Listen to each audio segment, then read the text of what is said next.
Welcome to the Reformed Stoic Podcast. Have a seat, grab a drink. Here we discuss politics, religion, current events, philosophy, and everything else that matters. Pull up a chair, get cozy. I'm your host, Reformed Stoic. Let's get started.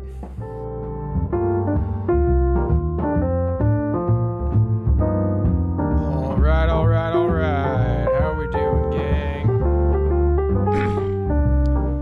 We are back for another podcast. I believe this is number 84. Let's go ahead and crack a Sprite. Get all carved up.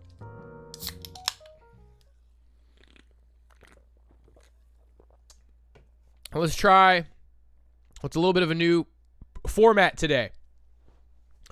Pretty much same deal as before, but this time we are going to cover one topic. And we're going to go decently deep, and we're going to keep it relevant.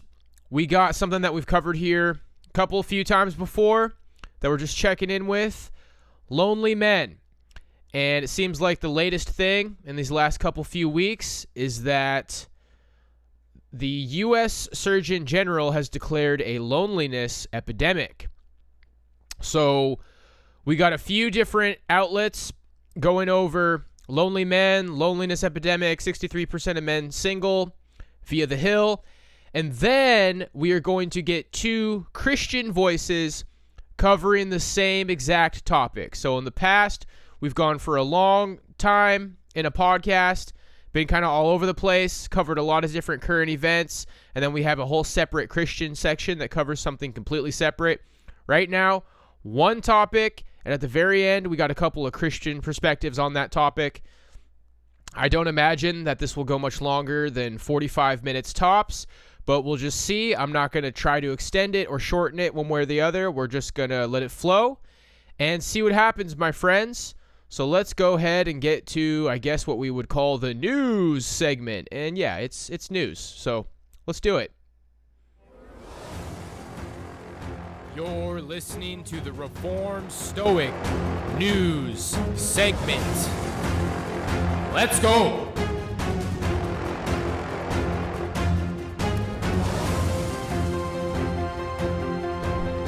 All right, guys.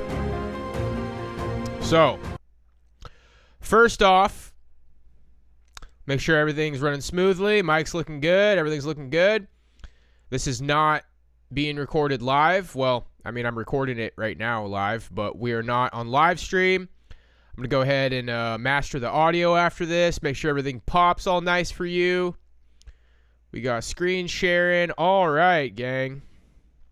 So, let's go ahead and start with Philip DeFranco. Young men are quietly struggling 13 days ago. It is okay to be skinny. I know that might sound like a weird thing to hear. Maybe it sounds unnecessary for it to hear because when we think of like weight issues, we often think, of people trying to lose weight. But actually, for a surprising share of young men, that is a revolutionary statement. But I mean, we're constantly inundated with an ideal masculine physique that's fucking shredded, big biceps, broad chest, six-pack abs. I mean, hell, I'm guilty of having this mindset. Well, we're all familiar with the body image problems typically suffered by women, leading them to feel like they're too fat or don't have big enough butt or boobs. Male body dysmorphia is largely unrecognized and understudied. But now, more than ever, doctors are raising the alarm about it. With people like Gabriela Vargas, a pediatrician at Boston Children's Hospital, telling parents they need to be looking out for certain red flags. Things like boys becoming hyperfixated on what they're eating, having highly regimented meals, cutting out food groups, and dramatically increasing their protein intake. While the data is hard to come by, one study using a 2015 survey found that nearly a third of teenage boys reported trying to gain weight, with this affecting certain groups more than others. But some of the numbers that stood out the most to me is that only around 3% of those involved were actually underweight in terms of BMI, but almost 20% perceived themselves to be. And the thing is, as we grow into men, this isn't a thing that we grow out of. With a 2014 poll finding that men worry more about their appearance than their health, family, relationships, or professional success. Right, today's men are... So basically the system is trying to stop men from getting bigger or create red flags around men getting bigger. The thing is that men are shamed for being open about their preferences in women, and it's just about made illegal and termed deemed hate speech.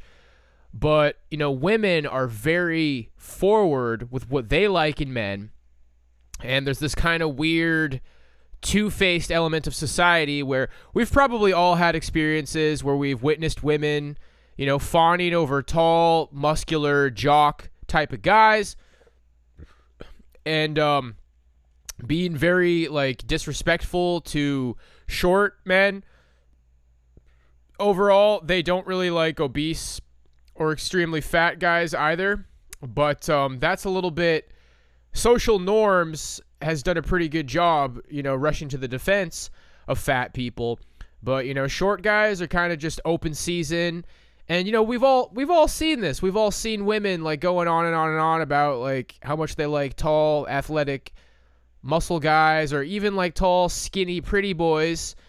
And then you just kind of, like, bring it up in public. It's like, well, women are really cruel to short guys, and they really like muscle-bound jock guys.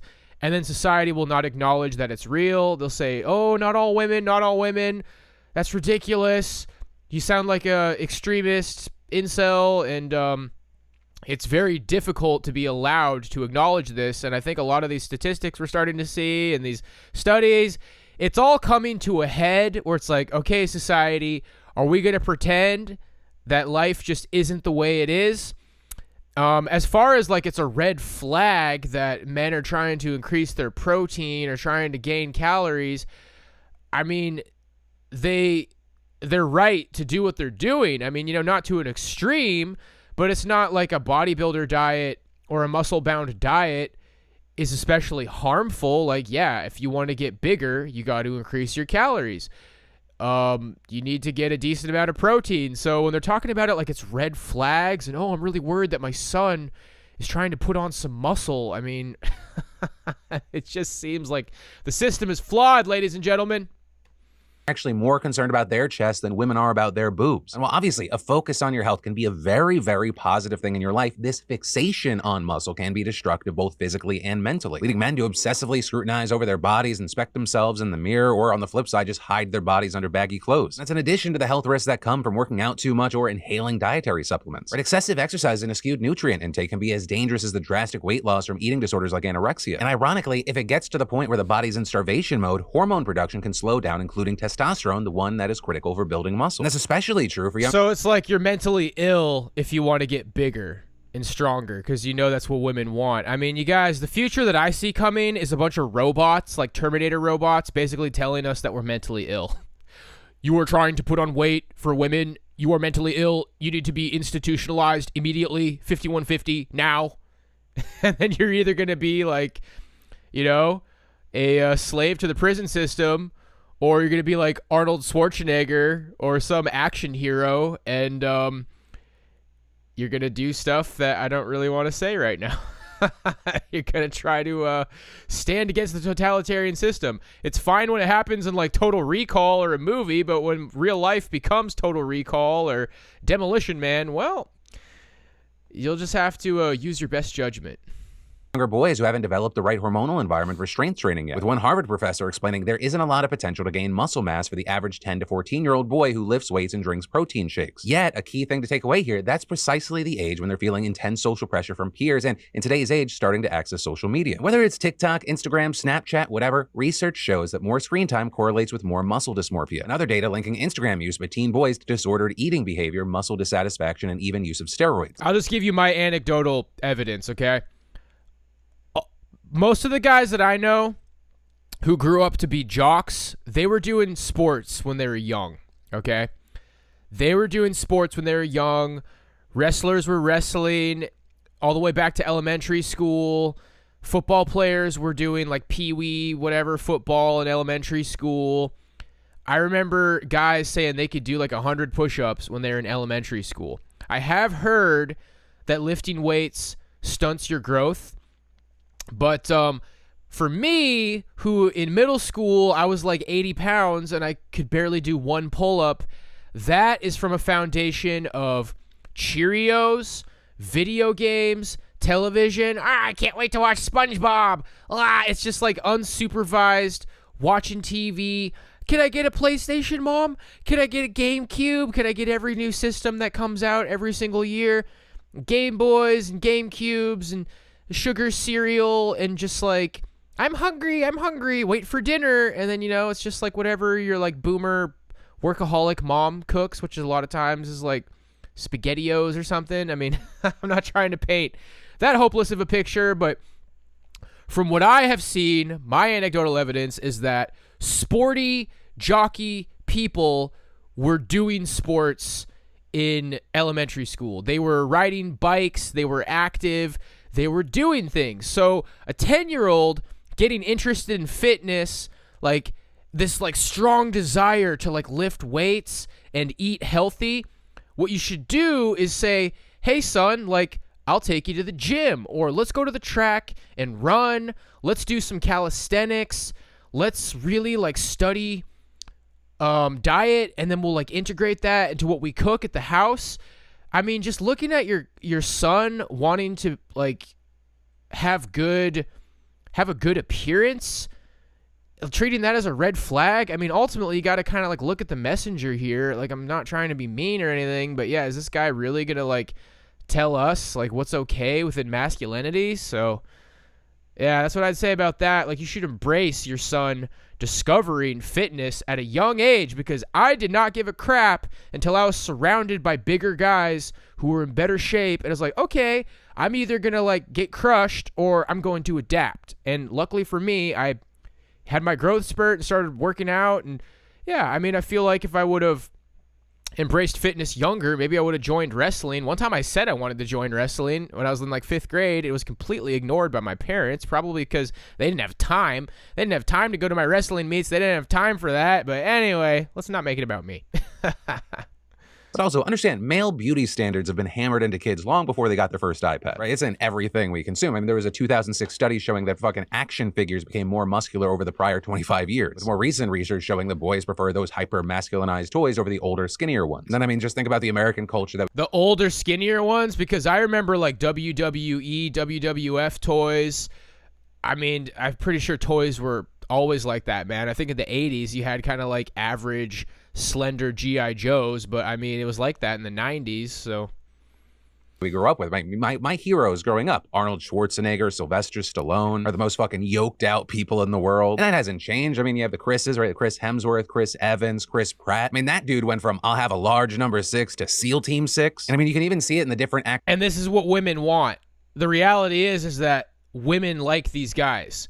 And men trying to like get ahead of the game at a young age and be more like that. There's nothing wrong with that. And I mean, I'm not trying to be mean. Does this guy even like women, dude? Like, are you even, I mean, what's up with this like little rainbow rabbit, dude?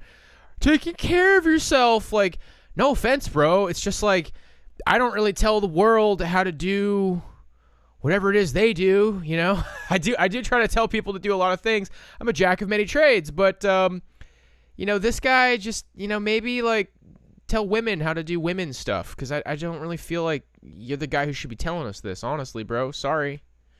Actors playing some of the same revised roles. Look at James Bond over the years, Sean Connery to Daniel Craig. With America being such a giving country, they didn't even look that different, bro. Sean Connery still had like muscles. We also export this toxicity. Studies showing that even in populations exposed to Western media relatively recently, TV consumption is linked to more muscular body ideals for men and slimmer ones for women. And that's along with dieting behaviors and disordered eating among women. But also, you can't put 100% of the... Well, men like slender women and women like okay. Men like slender women and women like muscular men. And is this guy gonna like change that? I mean, what do we all have to look like you, bro? Do we have to sound like you? Do we have to live our lives like you? Because that could take a very interesting direction.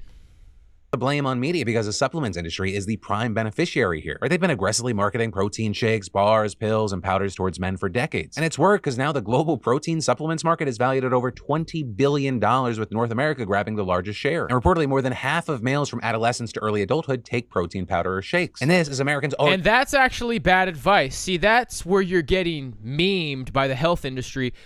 Hopefully, you know, if you start going down the health rabbit hole when you're 10... and especially if your dad is a Chad. Dad can say, look, protein shakes aren't even the way to go, son. Like, let's get you eating some lean, baked chicken. I'll start teaching you how to cook. Let's get some chicken going. let's like eat healthy, son. Look, protein shakes are a ripoff. They're just trying to sell you protein. This is how much protein you need. Let's eat it in food. Yeah, sure, we can get some like whey protein, you know, some whey isolate and like give you a little protein shake, but you don't really need it right now. And it's like if this rabbit hole leads to good health advice, but you're not really saying that. You're just straight out acting like it's a problem that men want to be big and strong, which is like, and I wonder why that is, bro. Like less people to throw you in the dumpster, huh? They consume nearly twice the recommended daily intake of protein. That matters because excessive protein consumption can strain kidney and liver function as well as increase the risk of heart disease and cancer. Not to mention the specific risks with protein supplements which go largely unregulated by the FDA. And whatever's on the label can say fuck all about what's actually in the bottle. Plus, many powders are packed with added sugars and researchers have also found unsafe amounts of heavy metals like lead, arsenic, cadmium, and mercury. But yeah, all of that is to say that everyone is the victim of just the insanity that's going on right now. Both men and women. While research suggests that women are still judged far more for their appearance than men, the fact that it's not happening with the same numbers or the same rate doesn't change the fact that it is affecting both. And stuff like this needs to be talked about so that it's understood and normalized rather than kind of mocked, or sometimes even worse, just dismissed. With all of that, I want to leave you with two things. One, what are your thoughts regarding this news, and also your personal experiences would be so amazing to know in those comments down below. And two, make sure you're subscribed and come back to the channel later today for your brand new full Philip DeFranco show. My thoughts are that, like, no young boy wants to look like you, so they probably shouldn't listen to your advice. Alrighty, moving right along. Hey, we spent a lot of time on that. Here's a quick one. Loneliness has become an epidemic in U.S., Surgeon General says. So we got a few different clips on this. So here's a quick one. NBC News. Walking clubs By the way, that was the Philip DeFranco show. taking off. Walking clubs are taking off. And it's not just the exercise. You're connecting with someone, which is something that I was kind of missing. More and more people are missing that connection. Right out the gate, it's all women, and, you know, these people, good for them, you know? I mean, are these some men connecting? Okay, cool, like some men. But there's a lot of women in there, too. It's like, I mean, are we not already seeing the problem? It's like, okay, black women are helping each other out. Great. Homosexual men are, that's great. You know, I'm not saying hate speech, but like the problem statistically is that young men are lonely. And right out the gate, it's like, okay, everybody other than young men is finding each other and having walking clubs. And that's great. But I mean, are you just not going to acknowledge that it's young men and like you don't want that? I mean, let's just watch the thing. And are feeling lonely. There's a guy. The pandemic poured fuel on a fire that was already burning. Dr. Vivek Murthy, the U.S. Surgeon General, says loneliness is an epidemic, the focus of an 80-page advisory he is releasing today. We're used to thinking about smoking and obesity as clear public health concerns. So you're saying loneliness is comparable to smoking in terms of the detriment to your health? Yeah, in terms of the risk that it poses for premature death, yes. Half of U.S. adults experience measurable loneliness, and it's greater among young adults. When you struggle with loneliness, when you're socially disconnected, it increases your risk. So that's the new statistic. Half of adults experience loneliness, and it's greater among young adults. So that's kind of a little bit of a mystery of a statistic there. Of depression and anxiety and suicide, but it also increases your risk of physical illness as well. Loneliness increases the risk for heart disease, stroke, and among older adults, dementia. The cure, Dr. Murthy says, is not only personal change, but societal change as well. What we need to do is actually rebuild social infrastructure in our country. You're talking about changing the social fabric. That's been decades in the making. It's been decades in the making, but it's also something that I'm confident that we can address if we put our mind to it and if we act together. Among his recommendations, a focus on community organizations, mobilizing the health sector to raise awareness, and reconsidering how we use technology. In-person matters. Connecting online has its place, has its value, but it's not a substitute for in-person connection. We really do need both. Cultivating and supporting time together, face-to-face, because our health depends on it. Stephanie Gosk, NBC News. Okay, so thanks for watching our youth. So they got some plans to make some sort of a change in society. So it's basically going to be an excuse for some sort of like legislation move or totalitarian move. Let's see what that leads to. A couple of comments here. I used to think being alone was the worst thing in the world, but it's not. Being surrounded by people that make you feel alone is the worst thing. Robin Williams, RIP. Yeah, I mean, well, we all know how it ended up for him, so not trying to be mean. It's just, loneliness and actually being alone are not the same thing. Okay, it's basically what the last person said. You can feel lonely while being surrounded by people. You know what these comments are? This is like when a boomer is like, well, you know, you don't need, like, this is what my mom is always saying to me. You don't need a lot to be happy.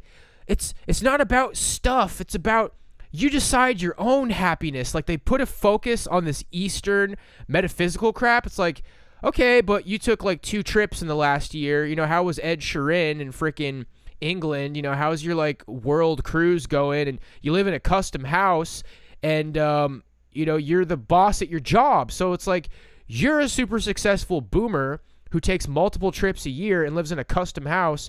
And you're telling me how like, I don't really need to be happy with anything.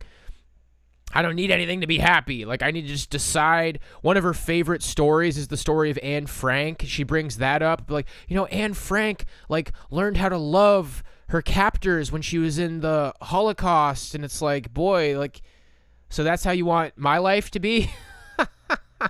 Anyway, yeah, all these people are like, you don't really need people around. Loneliness and being alone aren't the same thing. You could be happy alone. You know, I don't think people want to be happy alone. I think they want to have friends and a life like you did, boomers. I think they want to, like, have some success in life. They don't want to, like, live in a concentration camp and learn to be happy and have nothing and be alone and, like, live in this little delusional, like, I'm so happy alone with nothing in a freaking slave camp. Like, that's not really what we want. We want to actually have stuff. Is that okay? Are you telling us that we can't have things and we have to accept it? Like, it's hard to make real friends these days. People are becoming so shallow and selfish. I tried to make friends in the past by trying to be nice and helping out. However, people just take advantage of my generosity. They only call me when they needed help with something. If I called them, they would always tell me they were busy or couldn't make it. Yeah, it reminds me of in Boston, I helped this guy freaking move all day, and then he said he was going to help me, and then he just didn't answer my call when it was time for me to move. Luckily, I had some other friends who were down to help me, like, on a moment's notice, and I'm really lucky that I had them, dude, because that guy basically left me hanging. Yeah. Okay. A lot of comments here. I'm from Brazil, been living in the U.S. for 5 years, never experienced loneliness in Brazil as people are genuine and nice. But here in the U.S., it's super weird to build relationships. This country's got problems, you guys. This country's got big problems. I think we need to slow our roll on the whole, like, America's so great. America's so great. America's so great. We're all kind of, like, collectively going insane over here, bro. All right, let's go ahead and move on. PBS NewsHour, Surgeon General, let's get it. Health risks of loneliness and steps to help connect with others. The U.S. Surgeon General today declared a new public health epidemic in America: loneliness. A new report from his office finds loneliness can have profound effects on mental health as well as heart disease, stroke, and dementia. It tracks a decline in social connections and links all of this to billions of dollars in healthcare costs. Dr. Vivek Murthy is the U.S. Surgeon General, and he joins me now. Dr. Murthy, welcome back to the NewsHour. Thanks for joining us. Thanks so much, Amna, for having me. So your declaration and this report very clearly link loneliness to matters of life or death, to put it plainly. This one number stuck out to me. It found social isolation. I'm just going to point out really quick that the majority of the statistic is white men. And have you seen any white men, like, on the news talking about this so far? How many white men have you seen in the clips, bro? I think we're living in a world that's not designed for white men, and white men are starting to have a bad time. I don't know if I'm allowed to say that, but I think that might be what's happening. I mean, can we just all admit that that might be what's happening? Most of the statistics are white men, and we're living in a world where everybody on television isn't a white man. Is it possible that that's what's happening? I mean, I could possibly get a hate speech strike for saying that, but is that a possibility that that's actually what's happening? Increases the risk of premature mortality by nearly 30%. How and why did you come to focus on this topic? Well, I had certainly had firsthand experience with loneliness in my own life and also in my care of patients, where I found so often people come into the hospital for Yeah, I'm sure being the Surgeon General is really hard. one condition or another, but there was loneliness lurking in the background. But it was only when I began my tenure as Surgeon General that I started to realize in talking to people across the country that loneliness was extraordinarily common. In fact, we are now finding that 1 in 2 adults report measurable levels of loneliness, and it turns out that young people are most affected than any other group. And here's why this is so concerning. Okay, so the way that they're doing this statistic is like half of the country is lonely.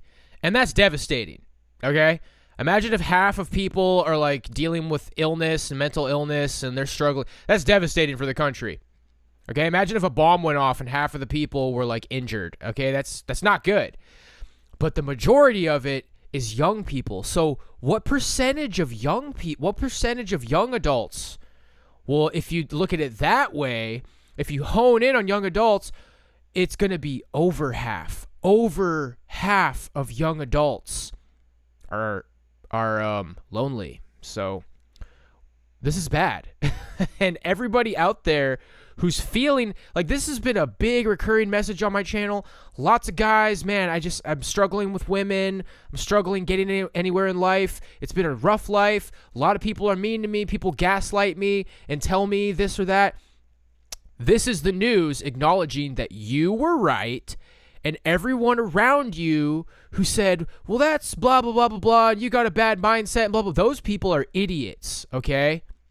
You were right the entire time. I struggled in my 20s. I talked about what I was going through. I was right the entire time. And everybody around me who's like, well, you just have a negative mindset and blah, blah, blah, blah, blah, blah. Those people were idiots, objectively, okay? The statistics are out now. A lot of apologies should be going on. It's because we've realized that loneliness is more than just a bad feeling.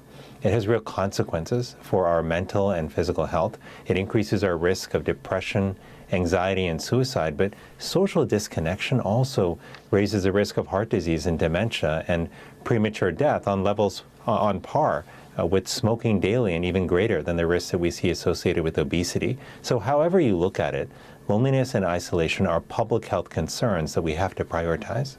We see, according to your numbers, that things were already trending this way, that it was then accelerated during the pandemic. In fact, one of the numbers you highlight was between 2003 and 2020, social engagement with friends decreased from 60 minutes a day in 2003 to just 20 minutes a day in 2020. Before COVID, how do you see that? What was driving that trend? Well, there were a number of factors, and I'm glad you mentioned COVID, because COVID has poured fuel on a fire that was already burning. It's exacerbated loneliness and isolation, but this has been building now for decades.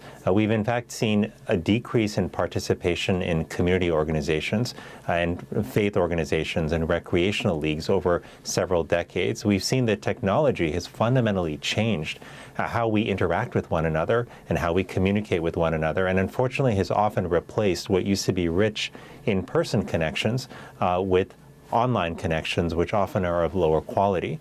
And finally, we see that people are just experiencing tremendous change in their lives. They're moving more, they're changing jobs more often, and that can disrupt a lot of our social relationships. It's not that these trends are necessarily bad in and of themselves, but what we have to do now in modern life is intentionally build in the infrastructure we need for connection in our individual lives as well as in our communities. You know, coming out of the pandemic, I think a lot of people made choices that they thought were good for their well-being and their mental health, whittling down the number of friends that you see to a core group, or working from home more frequently, having that flexibility in your life. It seems like you're saying there could be a long... You know, I really want to say things about this topic, but when it comes to the thing that happened in 2020 that shall not be named, I just have to bite my tongue. I can't say anything about it. Things were already bad before that, and I feel like maybe it's being used as like an excuse to act like that's like, you know, it wasn't as bad before that. I don't know. I can't elaborate. I don't want to get in trouble. I feel like I can get in trouble just for playing this news clip. Long-term negative side to some of those choices? I mean, how do we fix that? Well, it turns out that the choices you make about friendships are critical here, because it's not just having people around you or having relationships, it's having healthy relationships.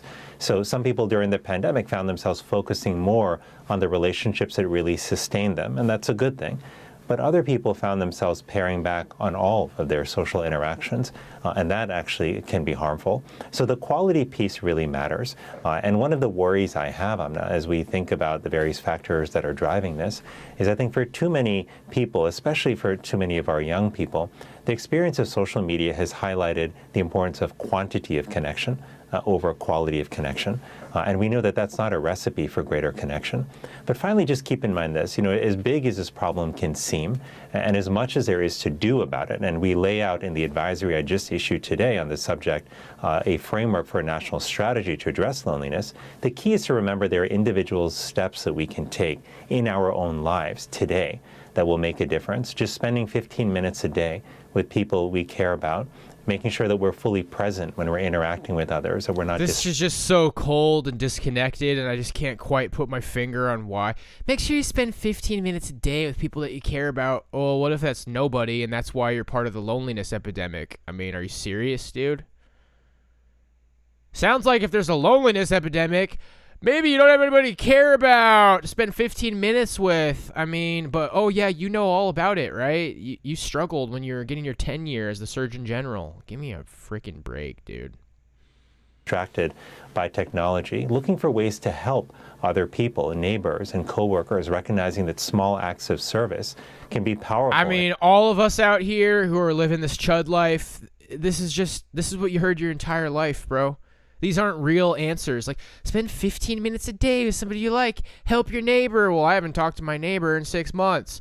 Well, I don't have anybody to talk to for 15 minutes a day. It's just the kind of thing they say. Take a shower, be yourself, work out, eat healthy, go to bed early. It's just the stuff they say to move it along. I mean, does this guy really care about you, dude? Yeah, he looks like he really cares a lot, huh? I mean, man, there's just so many things I want to say that I can just laugh and just move on. And that's kind of what society's doing. We're just laughing and moving on. Hey, it's not all about, there's a difference between loneliness and being alone. Well, we're both. We're alone and we're lonely. And, okay, yeah, let me just talk to somebody I care about for 15 minutes a day. I was talking to my mom on the phone last night and she fell asleep. While we were on the phone. And making us feel more connected with one another.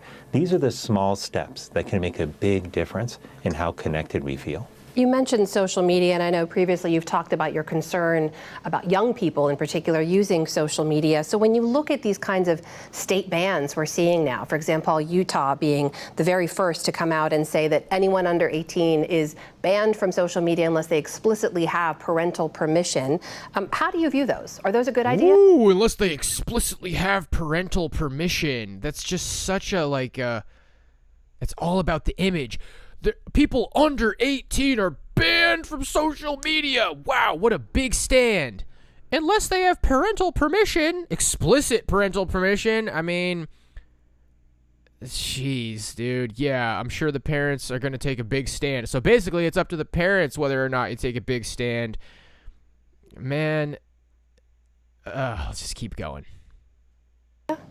Well, I certainly think it's important and that we have these conversations and explore solutions to how to make social media safer for kids, because the truth is, more than a decade has passed where kids have been using social media in significant numbers, and we haven't had adequate safety standards to ensure that our children are not exposed to harmful content, that their use of social media isn't so excessive that it robs them of their sleep and their time in person with others. In fact, all of that is happening right now, along with the fact that social media for many young people is eroding their own self-esteem because they're in this field where they are comparing themselves constantly to other people at rates that we've never experienced.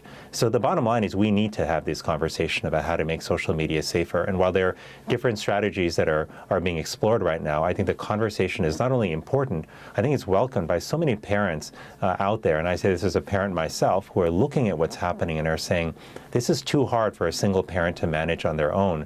We need to. I'm just starting to get that listless, gaslit, Stockholm syndrome feeling. There's just so many things that I want to say. But for so many years, everything I've said has been ignored and undervalued and pushed to the side. It's just like, you just start to feel helpless, bro. Like, this guy's not answering anything. Oh, the little kids on social media are feeling self-esteem? Or is there, like, you know, a 9-year-old girl in her bedroom with her iPhone taking weird pictures of herself that she doesn't really realize? Like, there's fucking weirdos out there looking at. Like, fucking 10-year-old girls on Instagram with a Instagram where they have like 30 pictures and they're just being stupid in the room, dancing around, la, la, la, and some fucking creep is looking at it. I mean, but am I the problem for saying that? Or, like, can we acknowledge that that's fucking happening? You guys, it's just, you try, you know, it's like this rope is slipping through your hands. Okay, it's like society is tied to a rope and the rope is slipping through your hands, and if you try to grab onto the rope, you go with it. It's like 1,000,000 pounds is falling, and I try to grab onto the rope to stop it. I'm going to go down with it. Like, what do you mean? How do you know that's on social media? Because everybody knows that's on social media. Because I want to stop it. Because I want parents to give a shit. Because if I had a daughter, she would never be on social media. If I had a son or a daughter, neither one of them would be on social media. Because the world is a sick place. I can't grab onto the rope, guys. I'm gonna go tumbling down with it because you can't stop it, bro. Because everybody's sick. Because the society is fucking sick. To do something as a society to make these platforms safer for our kids. You mentioned on the website there's recommendations for individuals, for schools, for communities, and so on. People can go to hhs.gov. I say that as like somebody who would have been a great father, who knows what's out there in the world, who would be protecting my children from that. Just to make that clear. For more, but there's no calls for federal funding or any kind of federal action on this. Is there some kind of government program or government action that could address this epidemic? Absolutely. And in fact, we lay out some steps that policymakers can take here to address the crisis of loneliness and isolation. They include funding more research in this area so we understand who is most at risk and what solutions work. Also extending more support to... Oh, yeah, you really want to know who's most at risk? It's white men. Now what? What are you going to do when you figure that out? You're going to suppress it. You're going to keep it out. You're going to keep it out of the public eye, just like you're doing right now. Community organizations that can often be the lifeline of creating connection in our various towns and cities.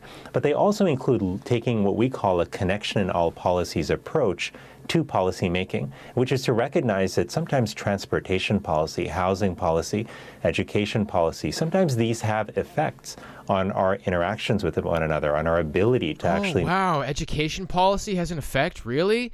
Like 60% of attendance at universities now is women because men don't want to be there anymore? Last I heard it was 65%. The number's just going up. And it just gets ignored. They hate us, guys. They hate us. They don't want us in society. Meet up and see people. We see that with physical infrastructure all the time. Understanding these consequences in the policy-making process is important. We're used to thinking about financial costs. With policy, we've also got to assess social costs as well. And the reason it is so important we do all of this work at an individual, government, and community level is that social connection is really vital for our individual health, but also for the health of communities. We know that communities that are more connected have lower levels of violence, they have higher economic prosperity, they're more resilient in the face of adversity, and they're more protected against division and polarization. And these are all challenges that we're struggling with today. This guy's a talking head. These people are talking heads, bro. And it's nothing new. You've seen it your entire life. They're addressing it. Yeah, it exists, and comments are turned off. Oh, and then the people are silenced. And then the people are silenced. Jeez, I wonder what the people were saying. Were they saying that maybe, like, you guys missed something? Yeah. And you know what? I think we've heard enough about this. U.S. Surgeon General declares, yeah. Yeah, great. Are these comments turned off too? No, let's read the comments. I want to hear from the people. As a hotel pro for 25 years, I have managed hotels from the Florida coast to the Colorado Front Range. I have accumulated a lifetime's experience of dealing with the public in general. We have developed a toxic society that serves the narcissists at the expense of tolerant personalities, and the narcissists are in control now. I'm retired now, never going to work with the public again. Best of the luck to the rest of you. I mean, what do you think, guys? What do you think? I think Dudley should be the Surgeon General. Surgeon General Dudley, dude, we salute you, bro. because he said something way more important than that entire last clip. All these experts, they didn't say a single damn thing that matters, and this guy just nailed it. It's a narcissistic society, bro. Let's be like Rihanna. Well, who's going to be the most like Rihanna? Who's the most like Drake or Rick Ross? Man, Drake and Rick Ross ain't even that bad, dude. It's like all these rappers that I haven't even heard of, and I don't want to mention them because I'll get shot. I mean, bro, he hit the nail on the head. Very true. The system rewards awful behavior and punishes good behavior. The psychopaths are living like kings while good, decent people struggle to survive. Thank you for stating this. You were right. Today's world serves cluster B personalities at the expense of us healthy personalities, which is abuse. Neglectful and isolated. You see, guys, people see what's going on. People see what's going on, guys. People know. You don't really got it like, you know, there's the people that find out first because they're clever, okay? Maybe a little higher IQ. But if you're like in a room and something horrible is happening to you, you're eventually going to figure it out, bro. Eventually, when something's causing you pain, you're going to figure it out eventually, man. This is just too real. People are too tired trying to make ends meet to go out and be social, not to mention it costs money. I think being overworked and underpaid is killing people and is an epidemic. People do not have time to enjoy a hobby. We are a society of hyper-individualism. There it is, hyper-individualism. Atomized, you guys. Atomized. And the big picture is that they want the masses atomized because the democracy, the bureaucracy, the lobbyists and the policymakers, the politicians, and then the deep state and the CIA and the three-letter agencies, the intelligence communities, the billionaires, the technocrats, these people want an atomized society that they can take dominion over, okay? They're organized. They're having their Bilderberg meetings, and we're alone, rotting away without really an ability to organize. And what happens when you try to organize? You get labeled radical, and you get snuffed out by the FBI. Because they don't want us organized. They want masses of people who don't identify with each other. And for the record, all you guys who learned about how, you know, there's probably no God according to science in university, well, that's a part of it. Because the Bible is teaching you supposedly the objective morals of God. Obviously, I think it's more than supposedly. I believe in it. They're teaching you what God is saying is the way to be, and the way to be is good to people and caring for the poor and trying to help lift people up instead of step on somebody's face, bro. But we got a big atomized society of a bunch of directionless people stepping on each other's faces, and the people who do have direction, they're only going to make it by stepping on people's faces, bro, and having this cluster B type personality. Because democracy is all about the people on top cementing their position of power and making it so you can never get anywhere. And that, my friends, is where we are now. And these cluster B type personalities who are prone to winning in this society, well, they can climb their way up the ranks to be a part of the establishment, where they receive the secret knowledge like, yeah, you know, these masses and masses of people, they don't really offer that much to society, so we just need to keep them down at the bottom. Confused, alone, unable to organize, unable to get anything going. Well, that's liberty and freedom and democracy, but maybe some people here aren't ready to hear that. And hey, you know what? Let's just move on. It's funny how much energy and care I give my coworkers. People call or text and I lend an ear, but none of them ever do so for me. I reverted back to isolation recently and nobody has reached out. I'm working out and walking, but I have things I can't handle myself. Yeah, guys, if I didn't have a channel on YouTube, phone never rings, nobody calls, nobody reaches out.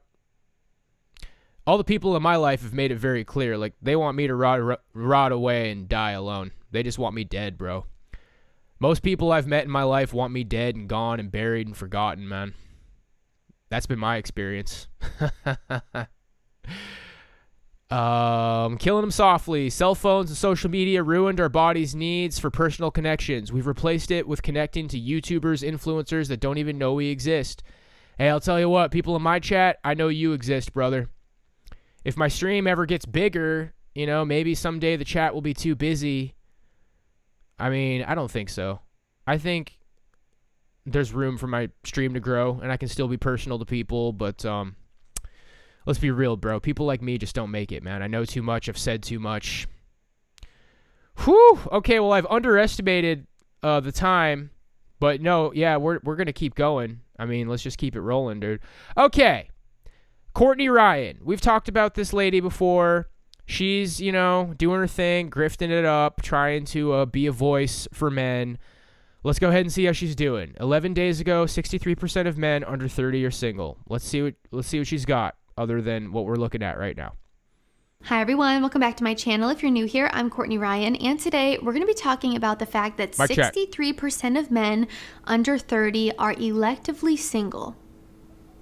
Let that sink in for a second. I know I've covered similar topics in the past, and this is kind of old news at this point, but I wanted to go through this with you guys and share some of my thoughts from a woman's perspective here, and even more specifically, a woman who makes content for men. Because the reality is that we are experiencing a tectonic shift in dating, and I see a lot of the aftermath in my comment section, in my DMs, in terms of questions that I receive from you guys, or just overall comments and your shared experiences.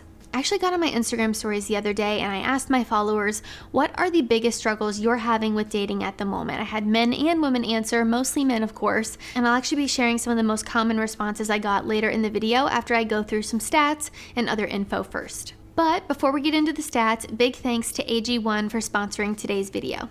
AG1 is a comprehensive all-in-one foundation. Okay, that's great. That's wonderful. Incredibly. Absolutely AG1 wonderful. includes key class.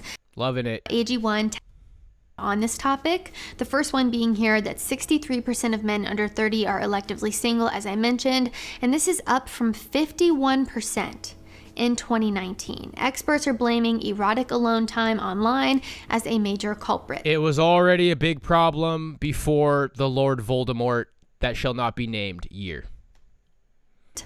The next one, in the worst case scenario, the young American man's social disconnect can have tragic consequences. Young men commit suicide at 4 times the rate of young women. The next statistic here is that women now collect nearly 60% of bachelor's degrees. Another one here, as of 2022, Pew Research Center found 30% of U.S. adults are neither married, living with a partner, nor engaged in a committed. That's interesting. So 60% of women are getting the bachelor's degree. So we all know, I've said it many times, 60% of universities are women, but those 60% are going all the way and getting the bachelor's degree. So that's a much more finite, like, finalized statistic. Like 60% of the students that finish and get a bachelor's degree are women. So that's even more in the direction of exposing what's really going on. Relationship. Nearly half of all young adults are single, 34% of women, and a whopping 63% of men. And you're probably thinking, well, how are only 34% of women single? So 1/3 of adults, okay? 2022 Pew Research Center found 1/3 of U.S. adults are neither married, living with a partner, nor engaged. People try to cope with the 63% of under 30. Like, oh, well, you know, that's because women are dating older guys and you know, guys need to become established. But is there a problem with 1/3 of adults are not in relationships? I mean, that's men, women, everybody. 1/3 of the population is not passing go. Nearly half of all young adults are single. Nearly half of all young adults are single. Wow. 3% of men. And you're probably thinking, well, how are only 34% of women single, but 63% of men are single? That is because a lot of women are dating the same men or going for the same men. She's not talking about older men. She just goes right down to it. She's not saying, oh, well, it's because they're going for older, more established men. No, women are dating the same men. Not great. And this one blew my mind, but honestly, I wasn't that surprised. And it says only half of single men are actively seeking relationships or even casual dates. According to Pew, that figure is declining. And men want to cannibalize each other Like some men want to boast up MGTOW, like, yeah, MGTOW, men are leaving. Finally, men are finally taking a stand and saying, nope, I'm not going to take this anymore. And then you got your people out there who's like, yeah, right, their men sent their own way and nobody wants them and they're demoralized, so they gave up. They didn't walk away, they gave up. Hey, men, why don't you start being good to each other, bro? Because this society is declaring war on you. Because this society is pushing you into a dumpster, bro. And you guys are like wrestling to see who can be at the bottom of the dumpster. It's like, hey, you guys, like maybe we should start being better to each other. You know what I'm saying? Like maybe it doesn't really matter if they're going their own way or they're sent their own way. Maybe men should start being better to each other. I don't know. What do you think, guys? So I really just wanted to gather those because that's kind of what we're going to be talking about for the rest of the video. Those were the biggest standout statistics to me in all of the research that I did here. I think there is a lot to unpack here and we're going to kind of get into that. So let's get going. The first thing I wanted to do is share some of the most common Instagram responses that I got. So reading through the responses was interesting because I was reading the same responses over and over and over again. And it was very easy to sift through the data and pinpoint the most common responses. And I'm going to go more in depth with some of these a bit later because I all think they kind of fit into different categories. So again, I had asked, what are the biggest struggles you're having with dating at the moment? The first thing people said was hookup culture, people only wanting casual flings, not wanting to be in a long-term relationship or anything serious. The second was social anxiety, a fear of rejection, or just the overall approach. They're scared to approach women.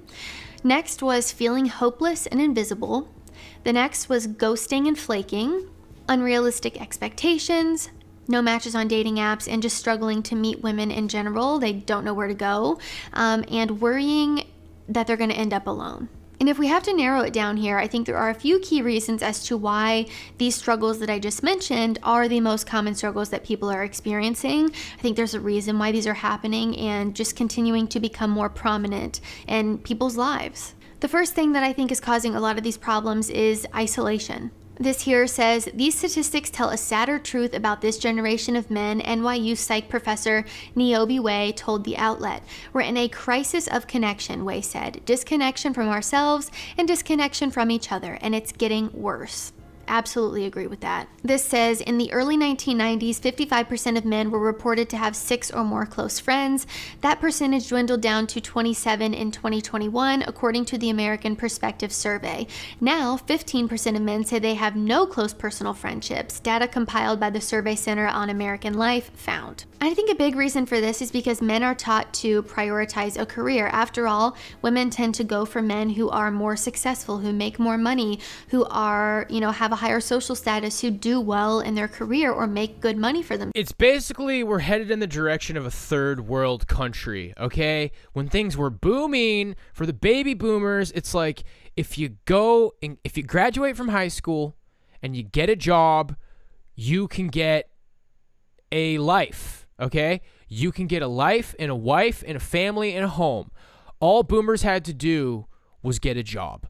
And if you went to university and got a degree, then you could kind of cement a higher status, higher salary job. But the middle class was thriving. It's exactly like what Ben Shapiro said.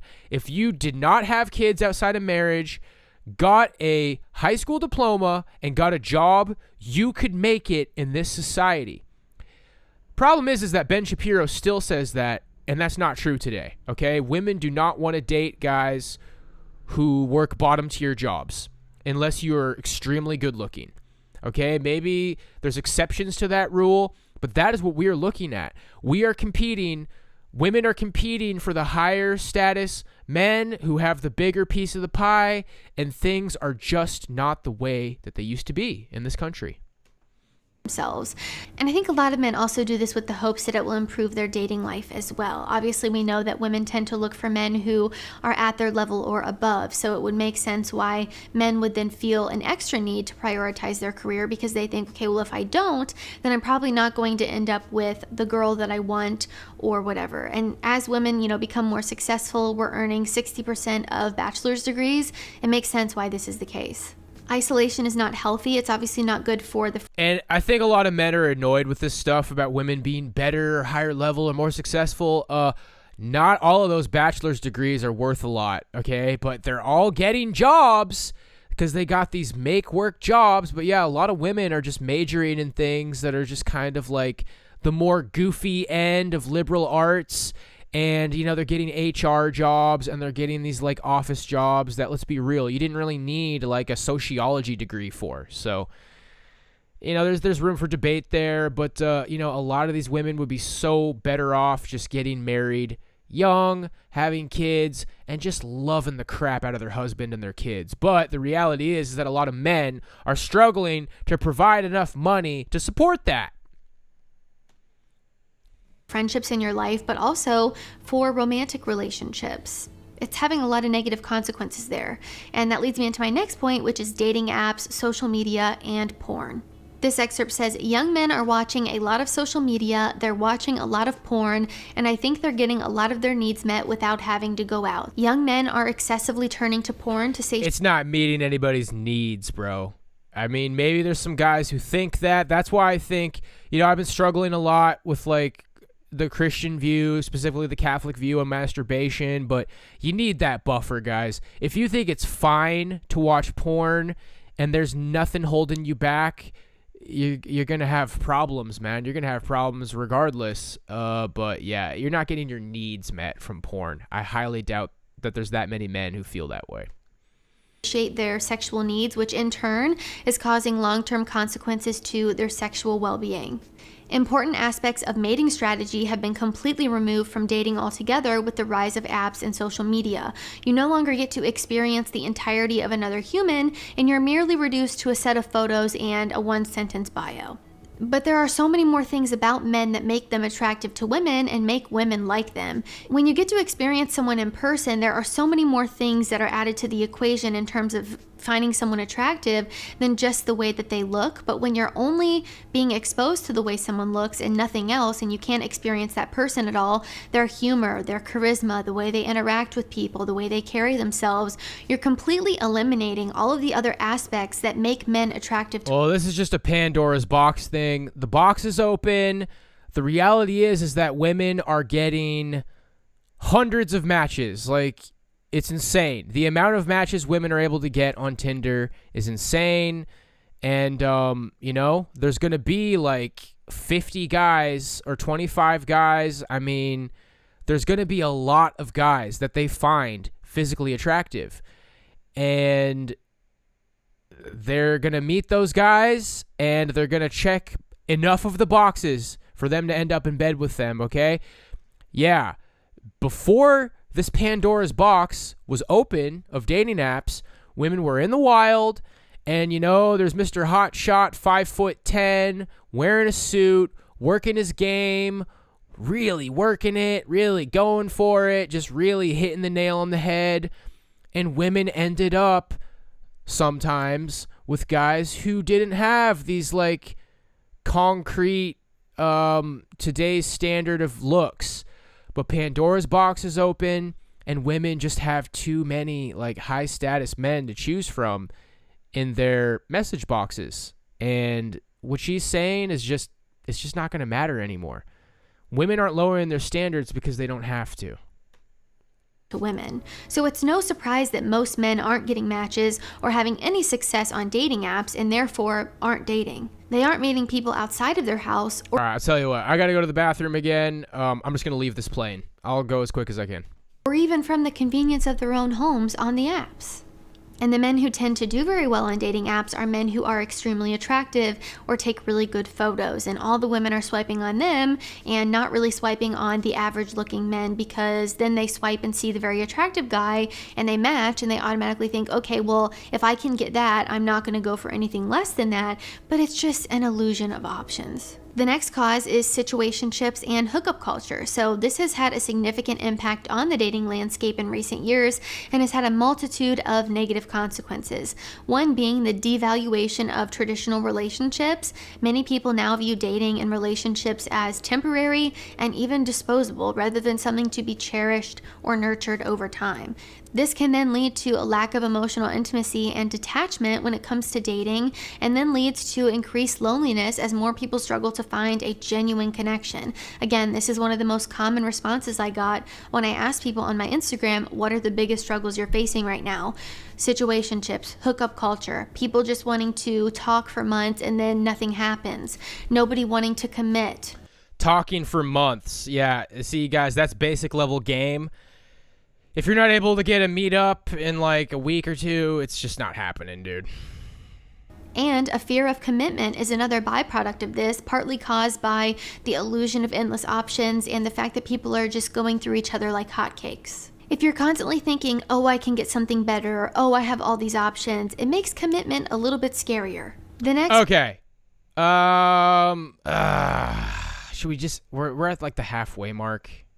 One here is women's standards. So even seasoned researchers... Okay, yeah, women have high standards. Yeah. Okay, we're moving on. Women are dating older men. No, they're not. Women are dating other women. Many women are prioritizing career over relationships. Many women have insanely high standards. Many men are addicted to porn, video games, and they're doing that because they can't get women. Many men have approach anxiety and zero self-esteem. That's because they can't get women. Chads, many men. Okay, yeah, we're moving on, guys. We're over the hour mark now. We got our last two videos. Let's get a Christian perspective. Here we go, Dear Lonely Christian Off the Curb Ministries. When God created the world, he looked at his creation and he said, the trees, they are good. The mountains, they are good. The grass, the birds, everything was good. But there was one thing which God did not call good. Do you know what it was? Loneliness. And the Lord God said, it is not good for man to be alone. And I'm making this video today because I'm guessing there's probably some people out there who are feeling a little bit lonely. And from one... You definitely needed to back that up with a cited verse, brother. That's how we do it in these circles.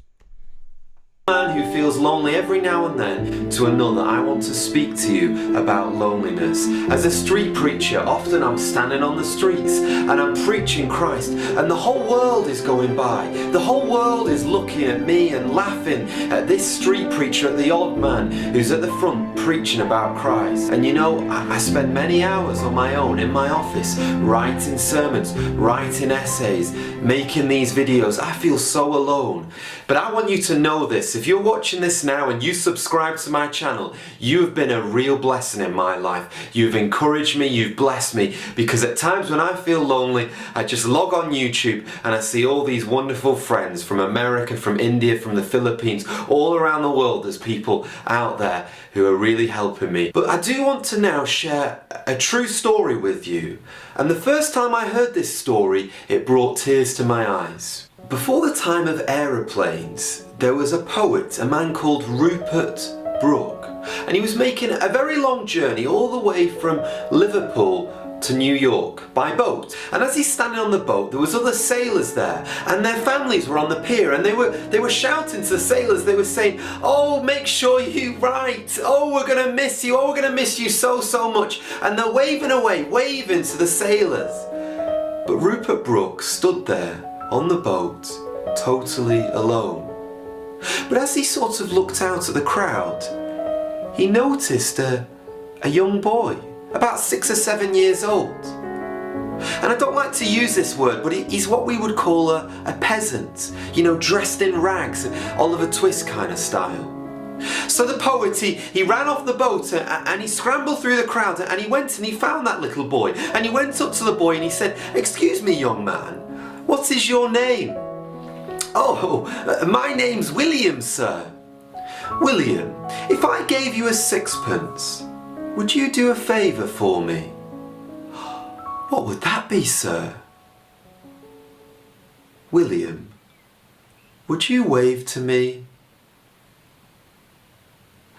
And as the boat left the dock, there was that little boy waving This is cringe. Hopefully he just gets to some sort of a point soon. his rag with all of his might. And so the poet wrote, "So I got my 6 penneth worth." Loneliness is a terrible thing, isn't it? And you can feel lonely when you're It's like that, like pseudo artsy, pseudo deep. I just feel like there's nothing there, dude. I mean, yeah, that's heartwarming or sad or whatever, but moving on. A room full of people, surrounded by everyone, but you feel totally alone. Have you felt like that before? Some of you watching this video, I've no doubt, some of you feel lonely because you are the only Christian in your family. You're the only person who loves Jesus Christ, and you feel alone because you can't talk about the most precious thing to you. Some of you watching this video, I've no doubt you're a single parent and you love your children to pieces, but at the same time you're struggling to bring them up and you feel lonely and you want help, you want companionship. And some of you, I've no doubt, you are watching this video and for some reason or other, the Lord hasn't opened the door for you to meet someone and you're lonely, you spend your nights alone. But I believe the worst kind of loneliness, and if you're watching this video and this is you, I'm particularly making this video for you. Some of you, you have once had a spouse, but sadly, they've gone. You're bereaved. And you spend your nights alone, you eat your meals in quietness, and you might have had a really, really good day or a really, really bad day, and the first person you want to talk to, the first person you want to tell about the pain in your heart or the good news, they're not there anymore. But if you are feeling lonely, may I make a gentle suggestion to you today? Why not string up a friendship with the friend in the Bible? It says, there is a friend who sticketh closer than a brother. Who am I talking about? Jesus. Oh, jeez. Wow. Okay. And this has 186,000 views. Okay. Yeah. No, yeah, sure, yeah. I mean, yeah, Jesus is my friend, but, you know, this is the kind of stuff that atheists make fun of. And I'm just going to go ahead and throw out there, this guy's evangelical, not Catholic. Let's get through it, shall we? Call out to him. Call out to the Savior of the world who left the glories of heaven, who left his own dad, his father, and came into this world and was lonely. Call out to the Savior who, when every single man went home to his wife, to his family, Jesus Christ withdrew and went to the lonely. I don't want to be disrespectful, bro. Like, yeah, sure, there's some level of truth to this, but if you're one of the people who watches my channel and, like, you're maybe, like, struggling to find faith and you're kind of still an atheist or you're more agnostic and you're wondering, I just want you to know that I know this is cheesy. I'm not going to get all teary-eyed and pretend this is super deep. I know that this is cheesy, bro. I know that, like, if you're struggling to find faith and you see something like this, it's just like, oh man, this is so cheesy, and it doesn't help. Believe me, bro. I know.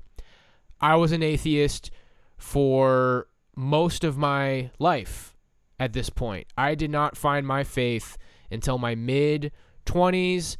I sank into very dark places. I got into dark spiritual occultism and stuff, and just trust me, brother, I know that this does not really help. But yes, Christ is your friend. And yes, pray and call out to him. But yeah, this video is very generic. And man, oh man, I sure wish I could get 186,000 views. But man, I could never say anything as profound as this. Let's move on. Places to pray.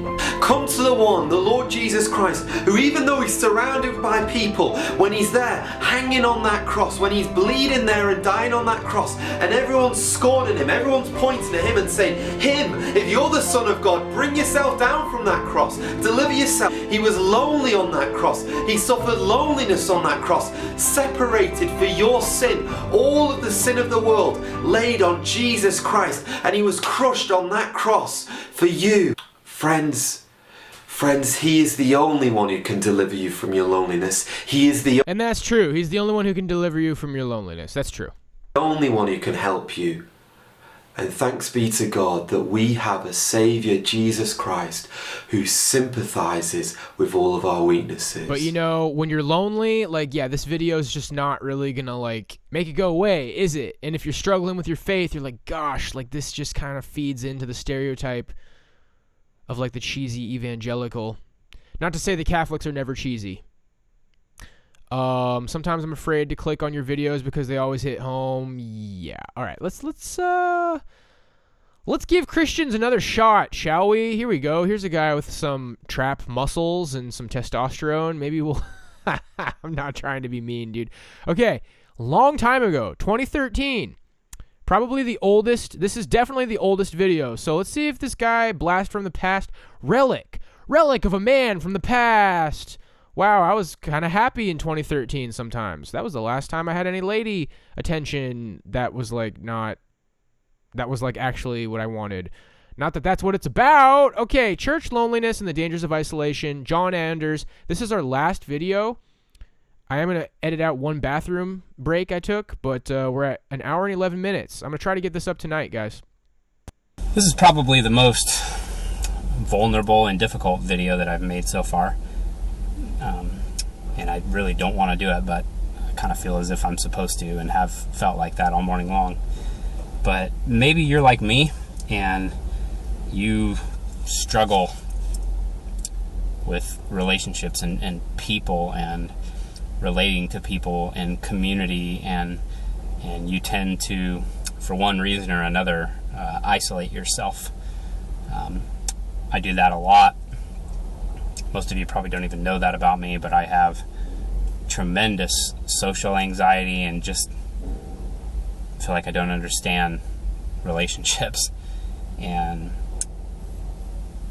a lot of the times I'm lonely and depressed, and I deal with all those kinds of things, and for many reasons, and I can rationalize it in so many ways, and I'm sure you've rationalized it in the same ways and ways that I haven't even thought of. But we can tend to convince ourselves that it's best just to be alone. It's best just to isolate ourselves. You may say to yourself that, well, all the relationships I've been in, I end up hurting people, and so you feel as if you need to protect everybody from yourself, and I don't know, the reasons will go on and on and on forever. I'll just throw out there that, like, putting that music, putting like the emotional music in the background of videos, as somebody who went to music school, it's like, hey man, if you got a deep message, then just let the message be deep. You know, maybe if your words can bring me to tears without like manipulative emotional music, that's a powerful thing, bro. For the record, I've seen Hitler speeches with emotional music in the background. So it's propaganda. It's literally propaganda 101 to put sad, emotional, manipulative music in the background of your video. This guy's already hitting home, dude. This guy's already hitting home, and hey, there's no cheesy music in the background. So maybe, don't put like manipulative music in the background of your videos. Evangelicals do it all the time. I'm sorry. They just do. And so do, I'm sure Catholics and Orthodox do sometimes too, but not as often. But for one reason or another, we can decide that it's best for us to just be alone. That it's just less complicated that way, and less anxiety and less stress. But ultimately, even though it may feel like that, for one, that's practically probably not true. But more importantly, theologically, God just doesn't give us that option. God has created us to live in community, to live as groups. In the West, we put a lot of emphasis on personal salvation and personal faith, and you've heard phrases like your personal Lord and Savior your entire life. But most of those personal phrases are very American, but they're foreign to the Bible. God is very much about a plurality and a community, and we're referred to as the members of a body, or flocks of sheep, and all the different metaphors and analogies that God uses to describe us are always plural, and we're all about each other, and ultimately this is kind of the just sort of the archetypal proof text on this subject. Let us consider how to stir one another up to love and good works, not neglecting to meet together, as is the habit of some. And before that, he precedes that by saying, let us hold fast to the confession of our hope without wavering. Ultimately, we can't hold fast to the confession of our hope. We're not going to be stirred up to do love and good works alone. Now, I'm not saying God doesn't protect Christians that are alone. He most certainly does. There's there's Christians in solitary confinement in prisons in Iran right now, and God is there with them. But God's plan for you and God's plan for me is to live in community, and there's no way around that. That's just what it is. And ultimately, this thought struck me this morning, and this is the main reason why I made this video. But ultimately, by isolating ourselves, we're actually sort of subjecting ourselves to the same vulnerability that those who have to have church discipline pronounced upon them are supposed to have.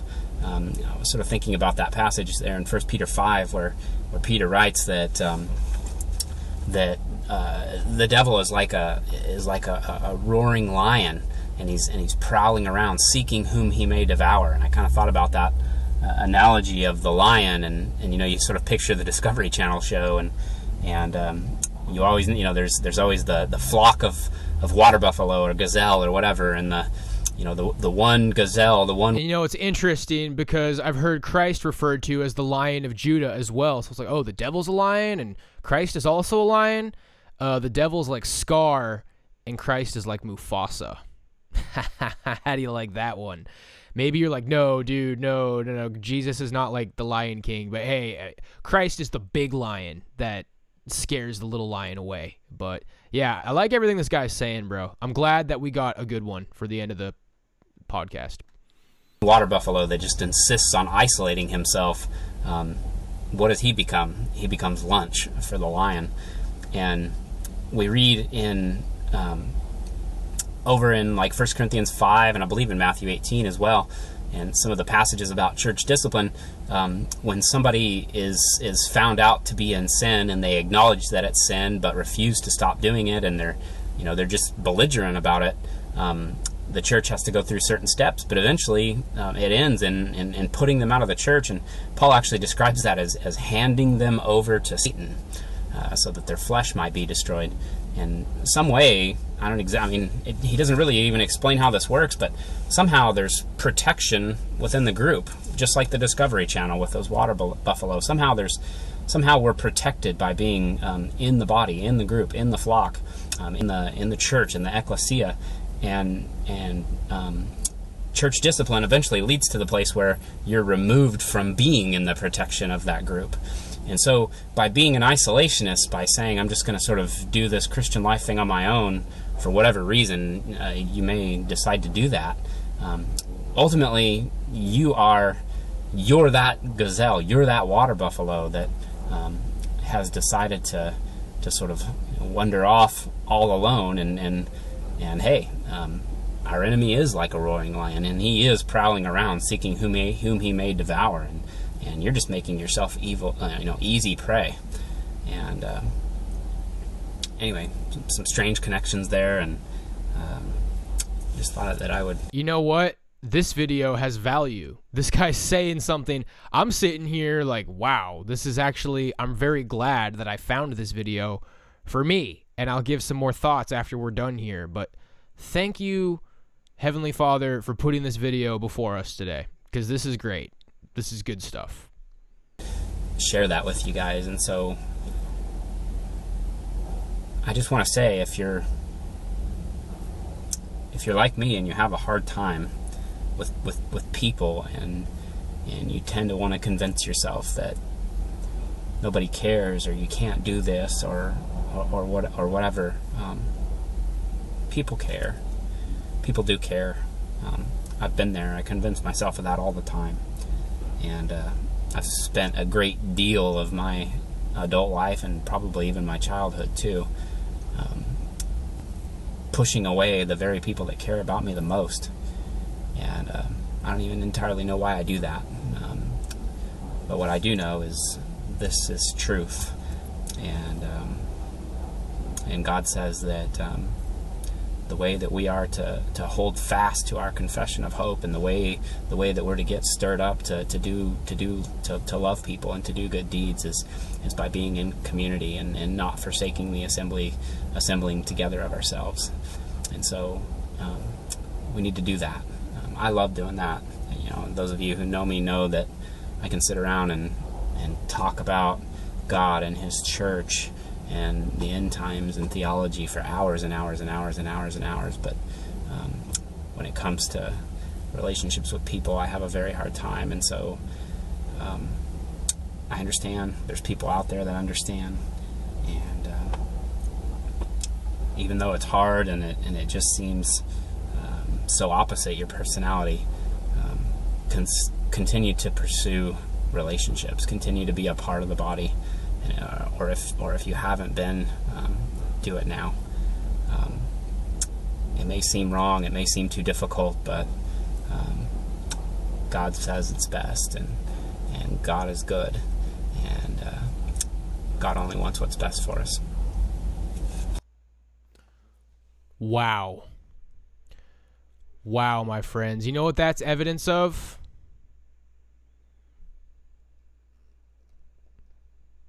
I'm going to give this guy a comment real quick. Thank you, brother. God bless. Okay. You know what that's evidence of, guys?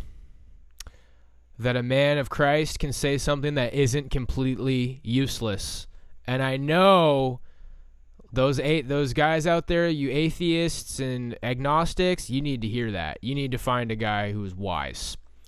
And I'm not saying that it's not something that's abundant, okay? Obviously, I'm not trying to bash Christians, but what a contrast between those two videos.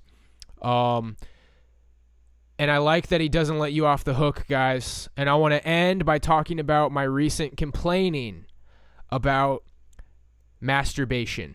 Okay? Kind of a goofy thing, or seemingly goofy thing to end the discussion on, but in the same matter that he says, I understand why you lead yourself to isolation, but that's not what God wants for you, and that's not what the Bible says, and he urges you to find the strength to find your way out. And if all that means at first is that you go to church, then do it. And I find it difficult sometimes. I find myself wanting to take breaks and not go, but I am going to continue to go. Because as someone who has suffered from demonic attacks, I can tell you that isolation is very much like he said. Okay, Satan is looking for prey, and you are the gazelle that has wandered from the group. And in the same manner of it's hard, yes, but continue on your path out of it, that is what sits before me for masturbation, my friends. And I just want to mention that on stream, when we hash it out, when I kind of just go on my little rants, like, the church is giving feminists a break, but they won't give men a break when it comes to masturbation. I need to do what I know is right in my heart. I need to do what I know is right from the teachings of Christ and Christ's church. And you're going to struggle. You're going to fall. I'm going to fall. I had a bizarre experience last night. I didn't sleep very well. It's part of the reason I didn't stream today. I know what I must do, and I know it's going to be difficult, and there's a difficult path laid before me. One, of finding my way out of isolation, probably slowly, but surely. And two, of putting behind me the sin and the problem of struggling with masturbation and pornography. It's something that I will obviously struggle with my entire life, but I need to start picking up my sword and fighting that battle. And I worry that my dialogues about it on stream, they're one, not helpful. It's a coping mechanism. It's something that's hard that just needs to be done, and I'm getting the signs that I need to continue, and I need to avoid that topic on stream. And ultimately, guys, not streaming today, I should not stream sometimes. That's all I'm saying. Sometimes I should just take a break, going on a great big dialogue, hashing out every little thought and feeling I have. It's not always helpful for me, and it's probably not always helpful for you guys. We're leaning on each other. It's good that we got friends here, but we got some battles that we've been putting off. And ultimately, you do need to fight these battles. So I hope that you guys enjoyed this podcast today. I'm going to go ahead and air it tonight. It's going to be a little bit late for some of you East Coasters, but if you miss it, just go ahead and catch it tomorrow. All right? God bless you, friends. Thanks for being here, and I will see you next time. Reformed Stoic signing off. Peace. God bless.